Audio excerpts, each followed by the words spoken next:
আসসালামু আলাইকুম ওয়া রাহমাতুল্লাহ। প্রিয় দর্শক, ইয়া কাহ্হারু এক নিঃশ্বাসে 5 বার পড়লে কি হয়? হ্যাঁ প্রিয় দর্শক, অত্যন্ত উপকারী এবং দামি একটি আমল আজকে আপনাদের সাথে শেয়ার করতে যাচ্ছি। ভিডিওটা শেষ পর্যন্ত দেখুন, শিখে রাখুন, জীবনে অনেক কাজে আসবে। প্রিয় দর্শক, সেটা কিভাবে করতে হবে সম্পূর্ণ আলোচনা আমি এই ভিডিওর মাঝে করব। তবে ভিডিওটি শুরু করার আগে আপনাদের কাছে একটা রিকোয়েস্ট, যারা আমার চ্যানেলের মধ্যে নতুন আছেন অবশ্যই চ্যানেলটি সাবস্ক্রাইব করে পাশে থাকা বেল আইকনটি বাজিয়ে দেবেন। প্রিয় দর্শক, আপনার একটা সাবস্ক্রাইব, আপনার একটা শেয়ার আমাদের উৎসাহ যোগায়, আমাদের কাজের গতি আরও বাড়িয়ে দেয়।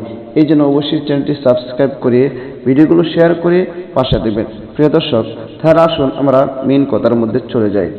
মহান আল্লাহ পাক রব্বুল আলামিন পবিত্র কোরআনের মধ্যে বলছেন, তোমরা আমাকে ডাকো, উদউনি আস্তাজিব লাকুম। হে দুনিয়ার মানুষেরা, তোমরা আমাকে ডাকো, আমি তোমাদের ডাকে সাড়া দিব। এরপর আল্লাহ পাক রব্বুল আলামিন আরেক আয়াতের মধ্যে বলেছেন যে তোমরা আল্লাহ পাক রব্বুল আলামিনকে তার সুন্দর সুন্দর নাম দ্বারা ডাকো। আর আল্লাহ পাক রব্বুল আলামিনের সুন্দর সুন্দর নাম হচ্ছে 99টি। এই 99টি নাম দিয়ে আল্লাহকে যদি ডাকা হয়, আল্লাহ সেই ডাকে সাড়া দেয়। প্রিয় দর্শক, এই আল্লাহ পাক রব্বুল আলামিনের 99টি নামের একটি নাম হচ্ছে কাহ্হার, আল কাহ্হার। এই কাহ্হার গুণটা আল্লাহ পাক রব্বুল আলামিনের সিফতি নামটা, সেটা রূপ ধারণের মধ্যে কখনো ধারণ করবে না, বরং সেটা হাসরের ময়দানের মাঝে সেটা গ্রহণ করবেন। এই রূপটা গ্রহণ করে এরপরে বিচার করবেন। কেউ কোনো ছাড় পাবে না। যাকে যতটুকু দেওয়া, যার যতটুকু পাওনা, তাকে ততটুকু দিয়ে দেওয়া হবে। আল্লাহু আকবার।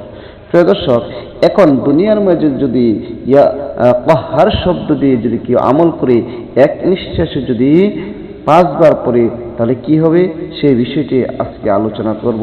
প্রিয় দর্শক, সেই আমলটি আপনি যে কোনো সময় করতে পারেন, তবে আপনি উযু করে পবিত্র হয়ে করার চেষ্টা করবেন, কারণ অনেক গুরুত্বপূর্ণ একটি আমল। এই জন্য পবিত্র হয়ে আপনি করার চেষ্টা করবেন।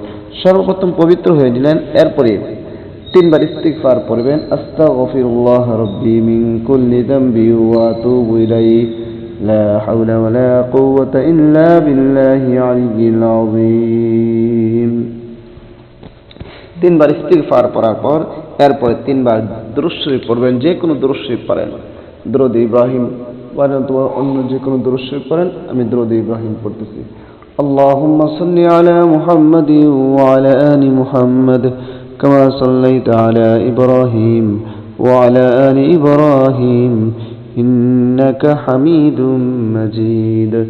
اللهم بارك على محمد وعلى آل محمد كما باركت على إبراهيم وعلى آل إبراهيم إنك حميد مجيد।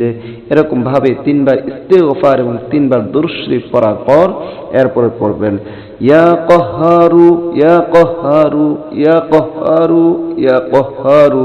অর্থাৎ এক নিঃশ্বাসে পড়বেন, শ্বাস ফেলবেন না। আমি কিন্তু এক নিঃশ্বাসে পড়েছি। এক নিঃশ্বাসে 5 বার পড়বেন ইয়া কাহ্হারু ইয়া কাহ্হারু ইয়া কাহ্হারু ইয়া কাহ্হারু। এরপরে এক নিঃশ্বাসে এরকমভাবে 5 বার পড়ার পর আবার যে কোনো দুরূদ শরীফ পড়েন, আপনি 3 বার পড়ে নেবেন। দুরূদ ইব্রাহিম পড়েন বা যে কোনো দুরূদ শরীফ পড়েন, আপনি পড়ে নেবেন। যেমন আমি ছোট দুরূদ শরীফ পড়তেছি, সাল্লাল্লাহু আলাইহি ওয়াসাল্লাম সাল্লাল্লাহু আলাইহি ওয়াসাল্লাম সাল্লাল্লাহু আলাইহি ওয়াসাল্লাম। প্রিয় দর্শক, আপনার আমল করা শেষ। এখন আমরা জানবো এভাবে আমল করলে কি হয়। প্রিয় দর্শক, দুনিয়ার মধ্যে এমন কোনো মানুষ নেই যার শত্রু নেই, যার দুশ্মন নেই, যার শত্রুর কারণে জীবনে অনেক কিছু করতে পারতেছে না, শত্রুর কারণে বিভিন্ন কাজকর্ম করতে পারতেছে না, শত্রু তাকে জ্বালাইতে জ্বালাইতে একেবারে শেষ করে দিচ্ছে, কিন্তু শত্রুর মোকাবেলা করতে পারতেছে না। এমত অবস্থায় নিরুপায় হয়ে আপনি আমলটি করবেন, শত্রু ইনশাআল্লাহ শেষ হয়ে যাবে, শত্রু জীবন্ত লাশ হয়ে যাবে।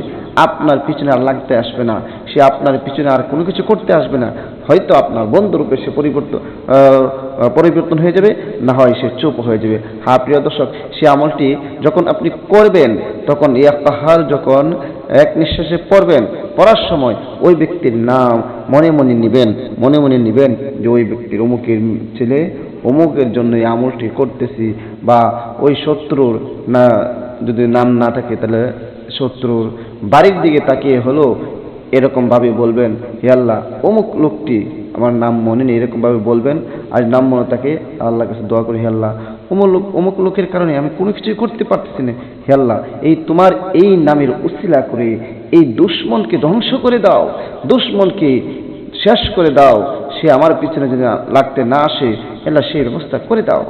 আপনি আল্লাহর কাছে যখন এইভাবে দোয়া করবেন, ইনশাআল্লাহ আল্লাহ পাক রব্বুল আলামিন আপনাকে দুশমন থেকে মুক্তি দান করবেন, আপনার শত্রু থেকে মুক্তি দান করবেন ইনশাআল্লাহ। প্রিয় দর্শক, ভিডিওটা বেশি করে শেয়ার করে দেবেন যেন সবাই শিখে রাখতে পারে সহজ আমলটি এবং শত্রু থেকে মুক্তি লাভ করতে পারে। সবাইকে অসংখ্য ধন্যবাদ ভিডিওটি দেখার জন্য। আসসালামু আলাইকুম ওয়া রাহমাতুল্লাহ।